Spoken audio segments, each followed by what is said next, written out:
ఈ పరలోకపు తండ్రి ఈ రోజు రాత్రి నీతో మాట్లాడుతున్నాడు. I am your father. నేనే నీ తండ్రిని. I'm there for you. నేను నీ కోసం ఉన్నాను. నువ్వంటే నాకు ఎంత ముద్దో తెలుసా. నిన్ను చూడకుండా ఒక్కరోజు కూడా ఉండలేను నేను.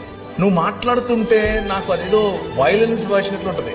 That's how your God feels about you. నీ పట్ల నీ తండ్రికి ఉండేటటువంటి హృదయం ఇది. ఎంతగా నిన్ను ప్రేమిస్తాడంటే నీ తండ్రి నీ కోసం చచ్చిపోయేంతగా చెబుతారు ఈ లోకంలో ఉన్న తండ్రులు. కానీ మా నాన్న చేసి చూపించాడు. వచ్చి మనందరినీ మళ్ళీ ఒక్క కుటుంబంగా చేయటం కోసం తన శరీరాన్ని విరిచాడు. రూపాంతరము చెందించటం కోసం రూపురేఖలు లేకుండా పోయాడు. ఆయన తన శరీరాన్ని నాటాడు. ఒక విత్తనము వలె విరిగాడు. ఒక విత్తనము వలె ఆయన పగిలాడు. దున్నబడినటువంటి ఆయన శరీరం నాటబడిన తర్వాత 2 దినములైన తర్వాత 3వ దినమున యెహోవా సముఖమందు మనము జీవించినట్లు ఆయన మరణాన్ని చంపి తిరిగి లేచాడు.